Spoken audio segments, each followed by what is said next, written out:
en Los Reporteros MX. Querido maestro, también un fuerte abrazo, caluroso, ¿cómo estás? Bienvenido. Hombre, el abrazo te lo envío yo con todo cariño, querido Manny, a ti, a tu gran audiencia. De verdad, un placer, un honor tener la oportunidad de platicar contigo de estos temas, querido. Muchas gracias, querido Jesús. Y pues hoy tenemos dos por uno. Te va a tocar despachar a dos Salinas. No sé en este punto cuál sea más perverso que el otro, pero ¿qué te parece si iniciamos con Carlos Salinas de Gortari? Tú eres apenas un niño, un chamaco cuando Carlos Salinas de Gortari gobernaba este país, Jesús. Pero ¿qué te acuerdas? ¿Qué te acuerdas en tus años primerizos de juventud radiante cuando Salinas de Gortari llegó a México en el 88? Mira, como bien, fíjate que tocaste un punto, querido, medular en todo esto. Em, ¿Quién es Carlos Salinas de Gortari para las nuevas generaciones? ¿Quién es Carlos Salinas de Gortari para los jóvenes, efectivamente, de 21, 24, 25, incluso 27, 28 años? Es como el Coco, esa es la verdad. Se vuelve como el Coco, un personaje del cual te han hablado mucho, del cual tus padres te pueden haber comentado algo, tus abuelos, pero que en realidad su vileza, su perversidad se va perdiendo conforme vas escuchando los diversos relatos. Carlos Salinas de Gortari es el gran constructor, Manny, de las tragedias que hoy vivimos, el gran constructor. Es cierto que el tema de la violencia se profundizó brutalmente con Felipe Calderón Hinojosa, que hizo cosas que ni el propio Salinas de Gortari se atrevió a hacer, pero fue Carlos Salinas de Gortari el que a través de la firma del Tratado de Libre Comercio de América del Norte, tan destacado por estos sesudos analistas económicos y políticos de la época y todavía del día de hoy en los medios corporativos, incrustó a nuestro país en todo lo relacionado con los Estados Unidos, no solamente el aspecto comercial, también el aspecto militar y por ende también el tema de la seguridad. Fue Carlos Salinas de Gortari, su secretario de la Defensa Nacional, que por indicaciones del propio gobierno norteamericano, de las agencias norteamericanas, decidieron repartir el país en los diferentes cárteles de la droga para tenerlos a todos controlados de una u otra forma. Fue Carlos Salinas de Gortari el primer presidente de México que ya de manera clara y contundente comenzó a ejecutar, a utilizar al narcotráfico de una forma, de una manera en la cual pudiérase esconder la violencia política. Uno de esos puntos esenciales fue el asesinato del cardenal Posadas Ocampo en Guadalajara, Jalisco, en donde se le echó la culpa al narcotráfico, a Joaquín El Chapo Guzmán, así como también a los Arellano Félix, aun y cuando diversas investigaciones han dejado muy, pero muy en claro que efectivamente ambos capos estaban en ese lugar, pero no en la misma zona en la cual se llevó a cabo el atentado en contra del prelado. Un prelado que, por cierto, tenía vínculo directo con Samuel Ruiz, que todos lo ubicamos perfectamente como parte medular del levantamiento zapatista en el 94, ya a finales del sexenio del propio Carlos Salinas de Gortari, y que fue parte clave para que este no pudiera llegar a la dirección general de la Organización Mundial de Comercio. Fue Carlos Salinas de Gortari que junto con Ernesto Cedillo Ponce de León, efectivamente crearon una economía fantasma, una economía superficial, un crecimiento en una burbuja, mismo que se reventó de tal manera que provocó la famosa crisis del efecto tequila, con la cual muchos mexicanos, millones de mexicanos, perdieron sus pertenencias, perdieron sus trabajos, vieron cómo se precarizó el salario, vieron cómo se precarizó los derechos laborales. Fue Carlos Salinas de Gortari el que introdujo el neoliberalismo y con él, o lo profundizó, porque el que lo introdujo como tal fue Miguel de la Madrid, pero el que lo profundizó de una manera enfática y poniéndole ciertos puntos claves. El primero de ellos, la ley del agua. Gracias a Carlos Salinas de Gortari existió una ley que durante todos estos años no ha sido modificada en su esencia, que permite que haya concesionarios que estén saqueando el vital líquido. Gracias a Carlos Salinas de Gortari está la minería como está, gracias a esa ley que él también hizo realidad en beneficio de las fortunas grandotas que expolian los recursos naturales. Es cierto, después de él han venido muchos políticos, muchos gobiernos de diferente tono que tampoco han llevado a cabo cambios sustanciales en esas dos leyes que marcan un aspecto fundamental de nuestra soberanía. Bien, pero quien comenzó con todo ese caminito y lo estructuró perfectamente fue este personaje.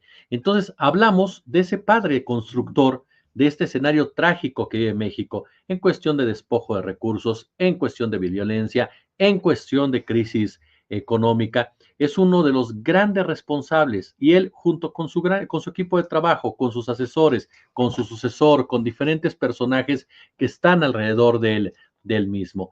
Carlos Salinas es sin duda alguna algunos le dirían el ogro porque te cuentan de él y no lo ves, pero más que eso, es un personaje que tendríamos que verlo como ese creador de la desgracia mexicana. Y simplemente, Carlos Salinas de Gortari es hoy por hoy un hombre que sigue teniendo poder, que dio Manny, gracias a esas relaciones económicas y políticas que forjó durante todo ese tiempo. Hay que recordar que él hizo rico realmente a Carlos Slim, él hizo rico a Ricardo Salinas Pliego, él hizo la familia Larrea ya traía una fortuna de muchos años atrás, lo mismo que los Bayeres, por ejemplo, pero jamás habían alcanzado los niveles que alcanzaron cuando llegó Carlos Salinas de Gortari al poder y junto con Ernesto Zedillo llevaron a cabo las distintas acciones que permitieron precisamente que todo esto se modificara. Entonces, hablamos efectivamente de un momento muy particular, pero muy particular de nuestra historia, un quiebre en muchos sentidos, porque aparte Salinas aprovechó junto con los demás neoliberales el hartazgo por parte de una población que había tenido dos sexenios lamentables en materia financiera, que eran Luis Echeverría Álvarez y José López Portillo, que a su vez mostraron el agotamiento de lo que era el sistema nacionalista, ¿no? La política nacionalista del PRI, que movió por ahí dos estructuras claves, como fue la relación empresarial y otros más, pero que también, ojo con esto, yo no voy a disculpar ni a José López Portillo ni a Luis Echeverría, por supuesto, pero no podemos dejar de lado también el ambiente empresarial que ya había en contra de estos dos personajes y la molestia por parte de Estados Unidos a raíz de ciertas decisiones que habían tomado que Estados Unidos consideró que eran inadecuadas, ¿no? Jesús, tengo que preguntarte, ¿qué tanto control tenía, qué tanto poder tenía Carlos Salinas acerca de los medios de comunicación y los periodistas del 88 al 94? ¿Qué tanto poder tenía sobre los medios de comunicación? Y déjame hacerte ligada esta pregunta a la famosa historia del chupacabras. ¿Qué pasó en ese episodio mediático acerca de Salinas que muchos dicen, aseguran, se trató de una distracción que fue utilizada para hacer ciertas maniobras políticas? ¿Cuál era la influencia de Salinas con la prensa ayer y hoy? Mira, sin duda alguna fue mucha, querido Manny, mucha, realmente. ¿Por qué razón? Porque con Carlos Salinas comenzó si ya de por sí en México siempre hubo una prensa cooptada por el poder, esa es la realidad de las cosas, con sus honrosas excepciones, la realidad es que la presidencia de la República siempre tuvo el control, siempre se manejó de una forma en la cual para que algún medio corporativo pudiera decir lo que realmente estaba pasando, era poner en riesgo hasta tu vida. Creo que el mejor ejemplo de ello se dio en 1968 con Jacobo Zabludovsky, cuando se da la famosa frase de hoy es un día soleado, el 3 de octubre del 68. De esa magnitud el control de la presidencia de la República en los medios de comunicación, que absolutamente nadie se atrevía a salirse del huacal, ¿no? Por lo menos en esos medios corporativos. Con Salinas se profundizó mucho, con Carlos Salinas se profundizó mucho, porque Carlos Salinas llevó el estilo de José López Portillo de no pago para que me peguen a otros niveles. ¿Por qué? Porque involucró directamente ya al empresariado. Es decir, ya no era solamente que tú le pagaras a un comunicador o que tú influyeras con ciertas presiones hacia los comunicadores. No, ahora era que los dueños directamente de los medios de comunicación jugaban un papel directo en lo que era la gobernanza de este país. El propio caso de Emilio Azcárraga Milmo, el caso concreto, por supuesto, también de otros dueños, particularmente de lo que era radio y lo que era prensa escrita. En ese momento, Televisión Azteca era una televisión del Estado, era Imevisión, posteriormente Canal 13, y ya después la concesionó el propio Carlos Salinas de Gortari a Ricardo Salinas Pliego. El control era absoluto por parte de Salinas. Salinas controlaba todo, absolutamente todo. El gobierno en general controlaba todo. Y esa fue una de las grandes hipocresías del neoliberalismo, que supuestamente había llegado para retirar a esos nacionalistas corruptos, a esos estatistas lamentables, pero mantuvo su estructura violenta, mantuvo su estructura represora, mantuvo su estructura de control de medios y todo eso. Además, Salinas fue uno de los principales cooptadores de comunicadores, es decir, además de esa relación con los jerarcas de los medios, Salinas de Gortari empezó a cooptar a periodistas, como haciéndolos partícipes de sus decisiones, haciéndolos partícipes de diversos eventos, apapachándolos. Digo, este es el caso concreto de Héctor Aguilar Camín, quien hoy por hoy tiene Grupo Nexos gracias a Carlos Salinas de Gortari, gracias a que Salinas lo apapachó demasiado. Y del Grupo Nexos salieron varios periodistas y comunicadores que hoy por hoy se manifiestan como los principales antiobradoristas. Caso concreto de Héctor Aguilar Camín, la participación de Y Enrique que, Krause. Dime. y que de hecho el regreso de Carlos Salinas se da a través de una entrevista que Era, le hace Revista era, Nexos. era hasta cierto punto lógico, ¿no? ¿Quién te va a abrir el espacio? No lo va a hacer Salinas Pliego al que le robaste el dinero a tu hermano, ¿no? Que le robó el dinero a tu hermano. Lo va a hacer, obviamente, el grupo al cual tú sigues financiando o con el cual tú sigues teniendo una relación cercana, como es este caso de Nexos. Pero además, fíjate que pasaba algo muy particular. Televisa, que era el gestor en ese momento, siempre había sido un soldado del PRI, pero en la época de Salinas comenzó a crearse esta burbuja narrativa, querido Manny.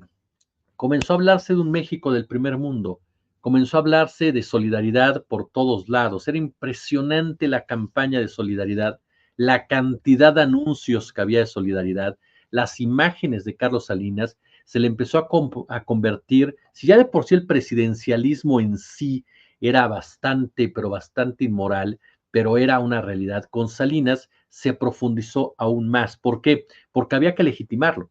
Salinas de Gortari, hay que recordar que llega mediante un fraude, llega en el fraude de 1988.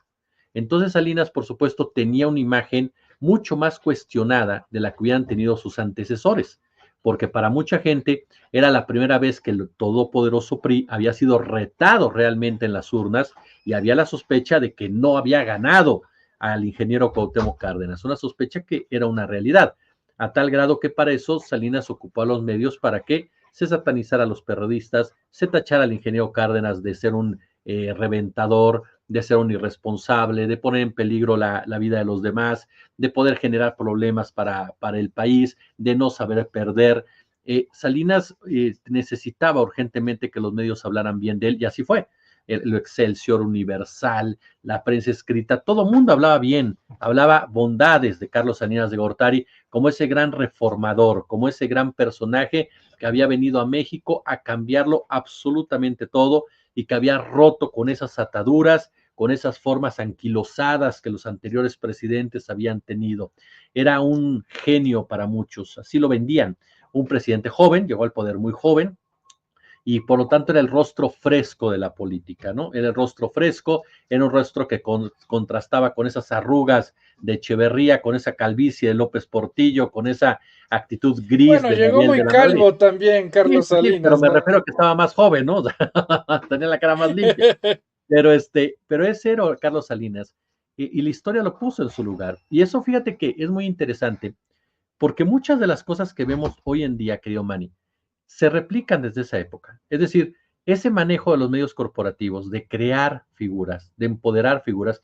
Te hago el paralelismo. Enrique Peña Nieto. Enrique Peña Nieto es el producto más acabado del poder televisivo y de los empresarios para construir un presidente.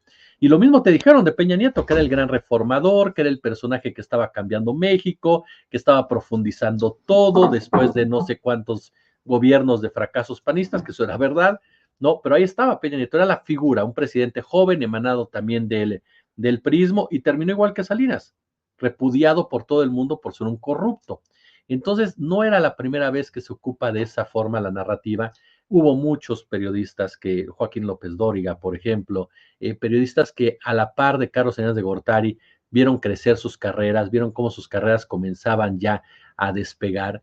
gracias a que manejaban la información que desde el gobierno les pintaban. Cuidado que se dijera algo de los 300 periodistas asesinados por Salinas, por ejemplo, para evitar que hubiera algún tipo de protesta en su contra. Cuidado, por supuesto, que se dijera algo de la represión sindical que llevaba a cabo Salinas de Gortari, de las persecuciones a las comunidades originarias. Cuidado que se dijera de la censura a los periodistas que se atrevían a decir algo. Cuidado que se dijera algo de los programas de televisión que salían del aire un día sí y otro también, si iban en contra de lo que era solidaridad. O sea, cuidado con ese clima verdaderamente autoritario. Por eso, ahora que tú oyes a Ciro Gómez Leiva, que vivió el salinismo, a Pepe Cárdenas, que lo vivió, a López Dóriga, que lo vivió, al propio a la Torre, muy joven Javier La Torre, pero de todas formas sabía que era Salinas de Gortari, por supuesto a la propia de la Micha, también muy joven, pero que lo sabía, en fin, a todo este grupúsculo que hoy se da golpes de pecho, a Denis Dresser, en fin, a este Crespo, a todos ellos vivieron el salinato, ellos supieron lo que era realmente un gobierno autoritario que no te permitía ni levantar la ceja en contra cuando estabas en un medio corporativo. Ellos supieron perfectamente cómo se manejaba una Secretaría de Gobernación a cargo de Fernando Gutiérrez Barrios, quien fuera titular de la Dirección Federal de Seguridad, o del propio Patricio Chirinos. Es decir, ellos sabían quiénes eran los verdaderos autoritarios. Ellos saben lo que es un manotazo en la mesa para que no salgas al aire. Entonces, Carlos Salinas, vaya que fue representante también de esa censura que muy pocos medios se atrevían a retar, sobre todo más que nada los impresos y algunas estaciones de radio, ¿no? ¿Qué impresión te da que en pleno 2024 diga, mi nombre es Carlos Salinas y estoy desempleado? ¿Le falta dinero a Carlos Salinas de Gortari, Jesús? Es un cínico, Manny. O sea, Carlos Salinas de Gortari es un cínico, es un tipo, mira, yo de entrada creo que le falta el respeto a la sociedad mexicana y se la falta porque nunca se lo tuvo. Es decir, es un tipo para el cual la sociedad mexicana siempre ha sido despreciable, siempre ha sido desechable. Para él la sociedad es un número que sale a votar y el cual lo utilizas para beneficio propio. Una mano de obra barata que te lleva precisamente a las ganancias de los empresarios grandotes. Salinas nunca tuvo respeto para el mexicano. Habló mucho y habla mucho de los mexicanos del país, se vanagloria mucho, es mucho más articulado que Fox, que Calderón, que Peña. Es un tipo mucho más preparado que ellos, eso es un hecho, pero es un tipo mucho más cínico y perverso. Es un tipo que sabe muy bien el daño que provocó, que sabe muy bien la influencia que hoy por hoy sigue teniendo en el juego político y que sabe muy bien que ese tipo de mensajes son de burla para decirle a la gente, no pasa nada si me quitas una pensión o no. Es cierto que él ya había renunciado a ella desde hace tiempo, pero el tipo no está desempleado ni mucho menos, y aunque lo estuviera, la realidad de las cosas que tiene bastante con lo que se llevó de la partida secreta, dicho por su propio hermano, ni siquiera se creas que soy yo el del chisme. O sea, su propio hermano se lo dijo a su otra hermana cuando Cedillo andaba persiguiendo a todos los Salinas y evidenciaron en Televisa, la que había sido su aliada. Tú sabes que Televisa, como Estados Unidos, tiene intereses no aliados. Y cuando llegó Cedillo al poder y Cedillo dijo, voy sobre los Salinas, pues capaz que, caray, se filtró una conversación en Televisa de Raúl Salinas y Adriana Salinas de Gortari, en donde están peleando y donde Raúl Salinas literalmente dice que Carlos se llevó la partida secreta, ¿no? Que se robó toda la partida secreta. Entonces yo creo que con eso ya tiene bastante, además de las regalías de sus libros, por supuesto, y por supuesto con todo lo que tienen inversiones en esas empresas a las cuales les dio de ganar muchísimo, pero muchísimo dinero a costa precisamente de un país al que cuando llegó prometió sacarlo del subdesarrollo, prometió sacarlo de sus problemas y lejos de eso es el principal generador de ellos. Porque un dato más, ese enfrentamiento entre la élite política neoliberal de 1994, que yo te lo he dicho, para mí lo único que sí yo difiero de muchas personas es que yo no creo que le haya matado a Colosio. ¿Por qué? Porque el más afectado con esa muerte fue él, realmente. Yo estoy convencido que quien dio la orden de matar a Colosio fue Córdoba Montoya, la gente de Cedillo. ¿Por qué? Porque vino ese rompimiento entre los neoliberales. Salinas quería perpetuarse en el poder a través de Colosio, ya no un neoliberalismo tal cual, sino un salinismo. Y eso fue lo que rompió directamente con esta élite. Y en ese marco fue que matan a Luis Colosio, que no iba a cambiar nada a Luis Donaldo Colosio. Iba a ser simplemente un personaje igual en muchos aspectos, y en un verdadero maximato. Ahí sí un maximato con una persona que iba a recibir órdenes. Pero esa crisis, querido Manny, es lo que genera mucho de la violencia que tiene su peor momento con Felipe Calderón Hinojosa, porque la violencia política que se pretexta con el narcotráfico es producto de enfrentamientos de élites. Y desde ese momento a la fecha, esas élites no han podido ponerse de acuerdo en muchas ocasiones, arrastrando al país a momentos tan complicados, ¿no? Querido Jesús, para terminar con el tema Carlos Salinas, ¿quién tuvo mayor poder político? ¿Carlos Salinas de Gortari o Andrés Manuel López Obrador? Depende. Poder político te podría decir que es muy similar. La diferencia es quién les otorgó el poder. O sea, Carlos Salinas de Gortari tuvo un poder político por emanar del PRI, esa hegemonía corporativa, al tener sindicatos, televisoras, empresarios a tu alrededor, otorgada por la élite. Andrés Manuel López Obrador tuvo poder político porque se lo dio el pueblo. Tuvo poder político porque la gente confió en él. Tuvo poder político porque la gente sintió empatía con Andrés Manuel López Obrador. Tuvo poder político no gracias a los sindicatos, no gracias a los empresarios. Tuvo poder político porque llegó aún de una forma limpia a la silla del águila. Tuvo poder político porque hubo más de 30 millones de personas que decidieron otorgárselo como tal. Entonces, sí, si hablamos de poder político, podríamos hablar que los dos tuvieron un poder muy fuerte por el peso específico que tuvieron en el ejercicio de la administración que encabezaron. Eso es una realidad. Salinas fue un presidente muy fuerte, que no se movió una hoja sin que él lo supiera, ya al final donde vinieron las traiciones, pero esa es otra diferencia. Andrés Manuel López Obrador no recibió ninguna traición importante alrededor de su gobierno con su círculo cercano. Eso te habla también de un liderazgo real en torno a las personas que están con Andrés Manuel, no particularmente el caso de los sucesores. Cedillo se fue en contra de Salinas de Gortari a cobrarle todas las que le debía seguramente al sistema, mientras que Claudia Sheinbaum hoy por hoy reconoce la labor de Andrés Manuel López Obrador. Esa es la gran diferencia. Dos personajes que tienen mucho poder, pero define cada uno de ellos qué hacer con ese poder y a dónde dirigir ese poder y quién les dio ese poder. Salinas nunca podrá presumir jamás del cariño de la gente, jamás podrá presumir del reconocimiento de la gente ni del respeto de la gente.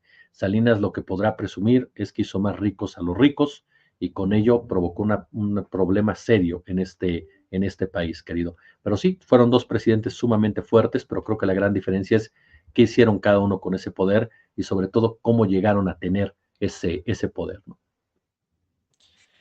De Salinas uno pasamos a Salinas 2, que es un Salinas más activo y de mucho mal gusto, si me lo permites.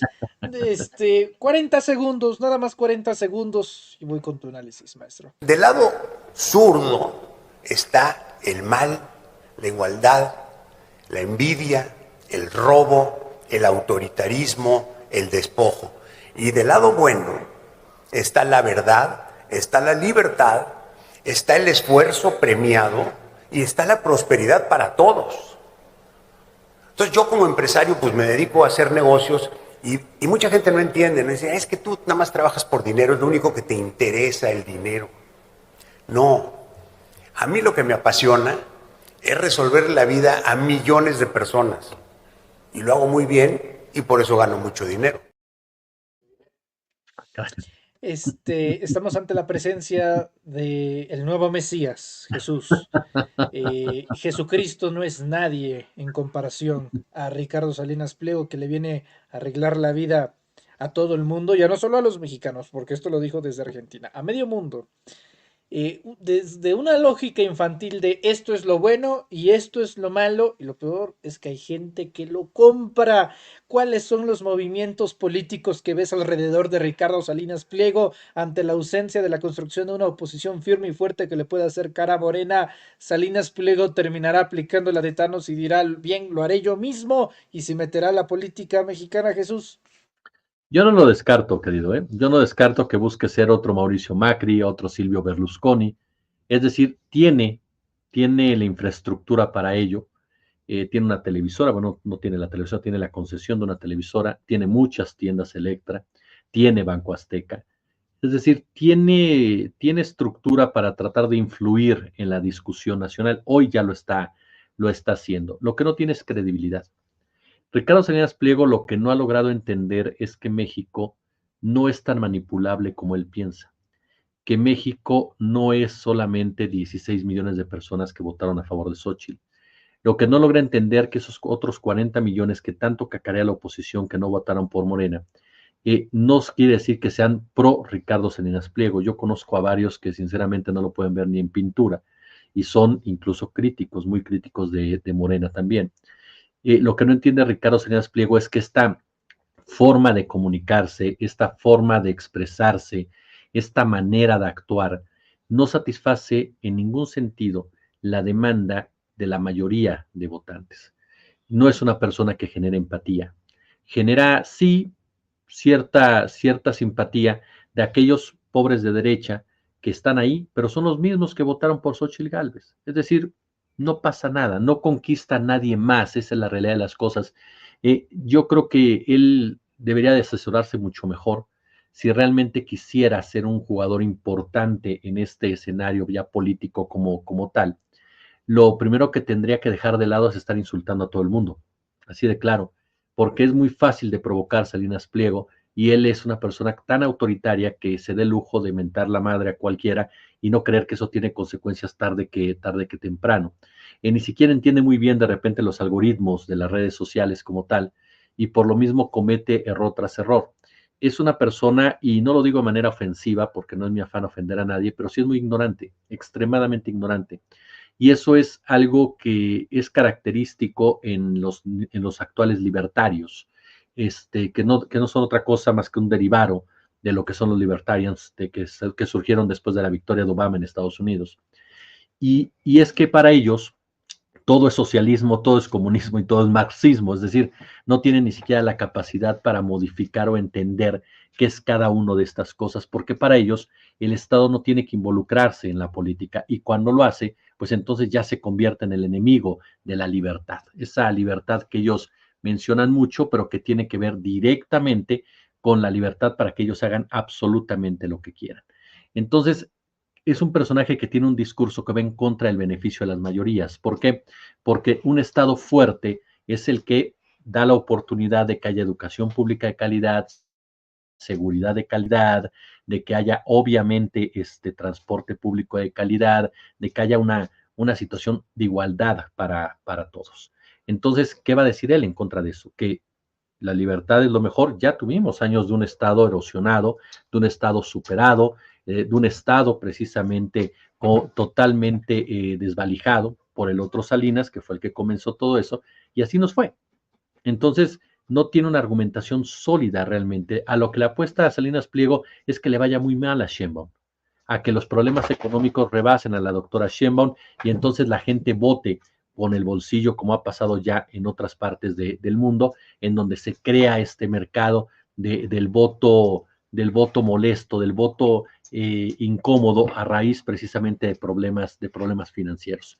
Eso es lo que le atina o lo que busca apostarle Salinas Pliego en ese sentido, a la molestia por parte de la ciudadanía y a que Claudia Sheinbaum tenga un mal gobierno. Si esto no se da, Salinas Pliego puede seguir hablando, puede seguir diciendo lo que él quiera, no podrá acceder a la presidencia de la República, porque además de todo, insisto, no es un personaje vendible, no es un personaje que uno pueda verlo y que te genere algún tipo de admiración, de respeto, solamente para aquellos que, insisto, pues son los aspiracionistas de siempre. Pero además de todo, déjame decirte algo muy interesante, es cierto, la ultraderecha ha avanzado mucho en el mundo, la ultraderecha ha ganado muchos adeptos, la ultraderecha aprovecha mucho de estas crisis económicas que ellos mismos provocan. El mejor ejemplo es Trump. La crisis de Biden fue provocada por el propio Trump y sus políticas arancelarias que ahora quiere volver a aplicar como si no estuviera quieto, ¿no? Entonces, pero le echaron la culpa a Biden, que no es de izquierda ni mucho menos, pero le echan la culpa y por lo tanto, no por supuesto, entonces ganan ellos. Ahí hay una diferencia en México. Perdóname, aquí tengo a mi perro. Ahí tengo una diferencia en México y en ese sentido, la diferencia es que en México la cuestión económica va bien. La diferencia es que la gente está siendo escuchada, que la gente está siendo atendida, que los sectores vulnerables están siendo volteados a ver, que se lleva a cabo obra, construcción de obra pública para el desarrollo del país, no para el desarrollo de las empresas. Entonces, todo eso fue un papel determinante para que el discurso libertario no se profundice en México, para no enfrentar las mismas situaciones que se han vivido en otro lado. Pero lo peor es su propio discurso, cuando él dice, yo quiero mejorar la vida a los demás, bueno, que comienza a mejorar la vida a los trabajadores de Electra, ¿no? O a los trabajadores de TV Azteca, porque sí, TV Azteca algunos ganan muy Se bien, siente un ¿no? héroe, se autopercibe como Déjame como un decirte que salvador. eso es producto de la narrativa neoliberal, ¿eh? O sea, durante años, y muchos de sus seguidores son eso, y parte de ese bombardeo que hablábamos de Salinas de Gortari, que se replicó con Cedillo, se replicó con Fox y demás, era vanagloriar al empresario, era poner al empresario como la gran figura, como ese personaje que te salvaba porque te estaba dando empleo, estaba metiendo su lana en México, apostaban su riqueza en nuestro país, pura paparrucha. Los señores nunca apostaron absolutamente nada, esa es la verdad. Todo fue ya garantizado en zonas de confort y demás. Lo que hicieron fue precarizar el empleo de todos los trabajadores y demás, pero la narrativa era esa, son los héroes. Entonces, él se quedó en esa narrativa de que somos salvadores. Por eso una vez dijo que él no daba utilidades porque ya pagaba empleos y te planteaba cada rato que él, gracias a él, la gente tenía trabajo. No, gracias a los trabajadores él tiene dinero, porque son los trabajadores los que generan las ganancias en sus diferentes niveles, los trabajadores, de directores para abajo, los que le generan las ganancias, porque él no sabe de televisión, él no sabe de comercio, él no sabe muchas cosas que presume de saber. Tiene gente que trabaja para él y que ejecuta ese tipo de cosas. Entonces son los trabajadores los que le han hecho ganar dinero, además, ¿no? De sus relaciones políticas y de que le han perdonado impuestos en otros sexenios, pero hay otra declaración para él, por eso digo, si él quiere mejorar la vida, pues que se la mejore a los trabajadores de Banca Azteca, de Electra, que les pague bien, que les dé seguridad social, en fin, eso les ayudaría muchísimo a sus trabajadores para mejorarles la calidad de vida, por lo menos a ellos. Es como cuando dice Carlos Slim, quiero mejorar la calidad de vida de los trabajadores, pues págale mejor a los de Samos, maestro, ¿no? Pero a lo que voy es esto, hay otro factor, ese discurso que me parece que la gente nunca debe perder de vista. Él llama la igualdad como el demonio, ¿no? Y manipula. Dice, la igualdad es que nos quieren quitar todo a los ricos. No, no es cierto, eso no es la igualdad. La igualdad es que todos tengamos las mismas oportunidades en la vida. Aunque un niño sea pobre y un niño sea rico, que todos tengan la oportunidad de estudiar, que todos tengan la oportunidad de alimentarse bien, que todas las personas tengan la oportunidad de competir directamente por un empleo bien pagado, que todas las personas tengan seguridad, que todas las personas tengan transporte público. Nada tiene que ver que te quiten tu casa ni nada por el estilo. Y yo creo que la gente nunca debe de olvidar eso, que Salinas Pliego es un personaje que va en contra de esos derechos, que va en contra de los derechos de las mayorías. Querido Jesús, yo te agradezco muchísimo estos minutos para el auditorio de los reporteros MX. No me puedo ir sin preguntarte sobre Laida Sansores. ¿Qué opinas de esta incorporación de la Valle Mauri? Hay algo que me choca más que el cinismo y es la soberbia.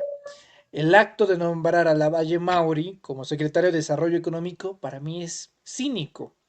Pero el quedarse callado adrede a propósito, sin dar explicaciones a nadie, a pesar de que hay mares y mares y mares de gente exigiendo una explicación a Sansores San Román de por qué se incorporó a uno de los únicos presos por el caso Odebrecht y quedarse en silencio, eso es soberbia de no tengo que dar explicaciones a nadie. Ah, caray, pues en una de esas aprovechamos el martes del Jaguar, invadimos el chat de Laida Sansores y empezamos a hacer preguntas y preguntas y preguntas y a tiburrar al chat. No estoy sugiriendo nada, ¿verdad?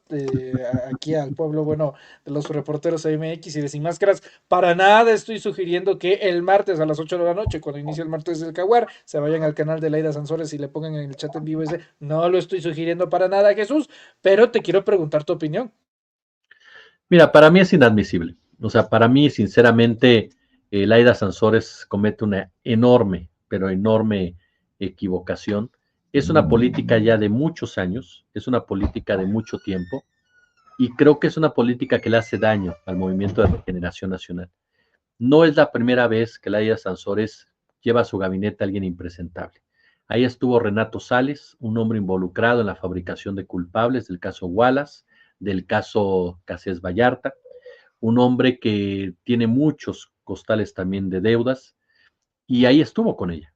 ahí estuvo operando con ella. Esta presencia de José Luis Lavalle no es accidental, es una decisión que ella toma porque considera que este hombre es una persona indicada para lo que ella quiere, pero si este hombre es un corrupto demostrado, un calderonista del primer círculo, un tipo que operó Odebrecht en muchos aspectos y demás aquí en México, es decir, que está coincidiendo en que para llevar a cabo el desarrollo económico de la entidad necesitas un corrupto. Y si tú aceptas un corrupto de tu equipo, es que tú eres una corrupta. Es así de claro. No hay mucho que buscarle. Entonces, a mí me parece que hay una enorme hipocresía de Laida Sansores cuando se puso a llorar y a hacerle un poema al presidente Andrés Manuel López Obrador, pero no entendió jamás lo que es el obradorismo. No entendió jamás de lo que se trata el obradorismo.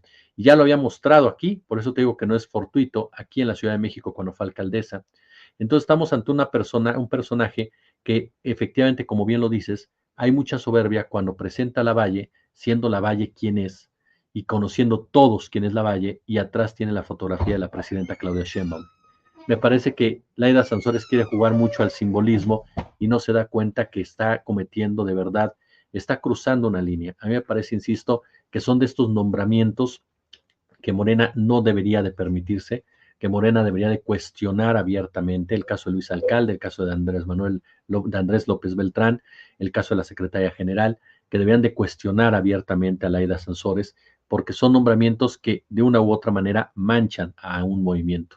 Ya lo vimos con personajes como Erubiel Ávila, Romel Pacheco, el propio Eugenio Hernández, que aun y cuando llegan a partir del Partido Verde y demás, son parte de una 4T y le ha costado críticas. El mismo caso de Sergio Mayer, por supuesto.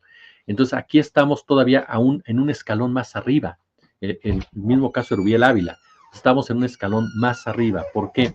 Porque aquí estamos hablando de alguien que fue parte del principal enemigo político del obradorismo, que es parte del círculo cercano del enemigo político del obradorismo. Aquel que hoy por hoy sigue considerando al obradorismo como lo peor que le ha pasado a este país. Y Lavalle fue parte de su círculo cercano, que es Felipe Calderón Hinojosa. Entonces, este tipo de nombramientos yo creo que Morena como tal tendría que ponerles un alto y tendría que señalar abiertamente a Laida Sansores que explicara por qué razón lo está llevando a cabo. Uno entiende la independencia de los gobiernos, entiende la autonomía y demás, pero eso no quita que eres parte de un movimiento. Y parte esencial de este movimiento lo que se discute es la credibilidad, la congruencia y la honestidad. Entonces, si tú metes este tipo de personajes y les das poder, porque este hombre va a tener poder económico en la entidad, pues entonces, ¿de qué se trata? A mí me parece que de verdad Laida Sansores cometió, si quieren llamarlo así, un error. Para mí tomó una determinación clásica de lo que ha hecho y demostró el tipo de política que es, que lamentablemente hay muchos políticos así que se involucran en Morena porque saben que es el único partido que les garantiza hoy por hoy, o en la 4T, porque es el único movimiento que les garantiza hoy por hoy mantenerse vivos políticamente, porque en el PRI o el PAN, pues estarían como está el PRI y el PAN, ¿no? Querido Jesús Escobar, te agradezco muchísimo, maestro, por estos minutos. ¿En dónde te podemos encontrar en redes sociales y por estas declaraciones? Espero que muy pronto en Campeche, si no te reciben por allá o te hacen ciudadano no grato, recordar que siempre Tabasco tiene las puertas abiertas en tu casa allá en la Perla de Chontalpa. Muchas gracias, Jesús. ¿En dónde te encontramos en redes? Y fíjate que ya serían dos campechanos entonces, porque entre Alito Moreno y Laida Sansores, no creo que sea En, en muy una, fan en, en una de esas, Alito acaba de fiscal de Campeche, o procurador de justicia, o secretario bueno, anticorrupción de Laida Sansores. de acuerdo, sí, después de lo que hemos visto con Sales Heredia y con Lavalle, ya podemos esperar muchas cosas. Pues mira, me encuentran por supuesto en nuestro canal de YouTube, mi querido Manny, ahí en Jesús Escobar Tobar. Todos los días a las 11 de la mañana transmitimos en vivo, a las 3:30 de la tarde, 20:30, 21:30 también estamos subiendo contenido. Y por supuesto nos encontramos también en nuestro canal de TikTok, ahí con el mismo nombre, Jesús Escobar Tobar. Y bueno, en nuestra cuenta de X, pues ahí está ya, @jet14003, son las tres plataformas. Y en Facebook ya estamos ahí en la última emisión con Jesús Escobar Tobar, también en nuestro canal de Facebook, querido Manny, para que le caiga la banda, por supuesto. Y ya lo sabes, siempre con rigurosidad y honestidad intelectual antes que otra cosa, querido amigo. Abrazote fuerte, tenga un bonito fin de semana y estamos en contacto. Igual, te mando un abrazo grande. Es el más